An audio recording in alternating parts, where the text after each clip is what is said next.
Praise the lord. ఈ సమయంలో మనం క్రైస్తవ హతసాక్షి అయిన బ్లాండీనా గురించి తెలుసుకుందాం. బ్లాండీనా క్రీస్తు శకం 162లో రోమా సామ్రాజ్యంలోని లుగ్డూనం పట్టణంలో జన్మించింది. ఇది నేటి ఫ్రాన్స్ దేశంలోని లియోన్ పట్టణం.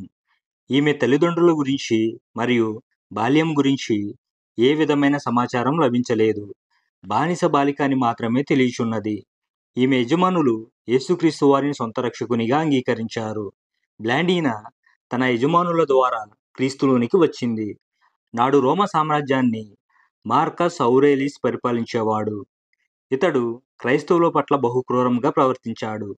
క్రైస్తవులైన రోమా పౌరులను శిరచ్ఛేదనం చేయించాడు. రోమా పౌరసత్వం లేని క్రైస్తవులను బహుక్రూరంగా హింసించి చంపించాడు. రోమా చక్రవర్తులు తమను తాము దైవాంశ సంభూతులుగా ప్రకటించుకున్నారు. ప్రజలు తమ దేవుళ్లతో సమానముగా చక్రవర్తులను కూడా ఆరాధించవలసి ఉన్నది. అయితే క్రైస్తవులు దేవుడిని తప్ప వేరెవరిని ఆరాధించరు. కాబట్టి వారి ఆజ్ఞను ధిక్కరించారు అని చక్రవర్తులు నరమేధమును కలిగించారు. బ్లాండీనా యజమానులు రోమా పౌరులు కావుట వలన వారిని శిరచ్ఛేదనం చేసి చంపారు. బ్లాండీనాను పట్టుకొని చెరసాలలో వేసి చిత్రహింసలు పెట్టారు. అయినను ఆమె క్రీస్తును విడవలేదు. రోమా పట్టణంలో కొలోసియం అను క్రీడా మైదానం ఉన్నది. ఆ మైదానంలోనికి యుద్ధ ఖైదీలను, నేరస్తులను, బానిసలను పంపించి సింహము, పులి, చిరుత మొదలగు క్రూర మృగములను విడిచిపెట్టేవారు. మైదానంలో నిలవబడిన వారు ప్రాణరక్షణ కొరకై వాటితో పోరాడుచుండగా ప్రేక్షకులు వినోదభరితంగా చూస్తూ ఆనందించేవారు. అలా అనేక మంది క్రూర మృగాలకు ఆహారమయ్యారు.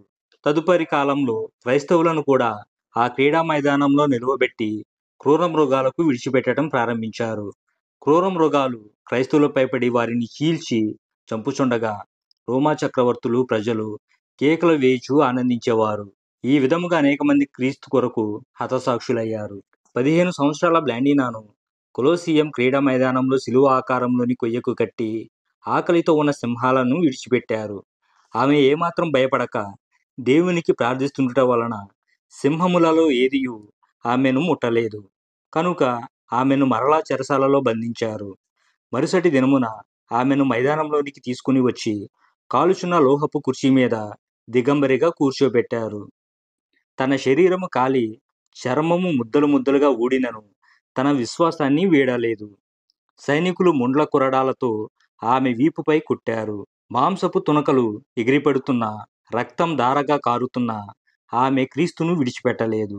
బ్లాండీనాను వలలో వేసి దున్నపోతుల ముందు పడవేశారు. దున్నపోతులు ఆమెను కుమ్ములతో కుల్లబొడిచాయి. అయినప్పటికీ ఆమె మరణించకపోవుట వలన సైనికుడు ఒకడు వచ్చి కత్తితో పొడిచి చంపాడు.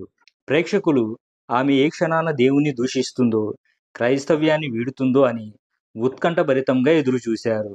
కానీ వారి ఆశ నిరాశగానే మిగిలిపోయింది. బ్లాండీనా బాధతో కేకలు వేసింది గాని ఆనందంతో ప్రభువును స్తుతించింది.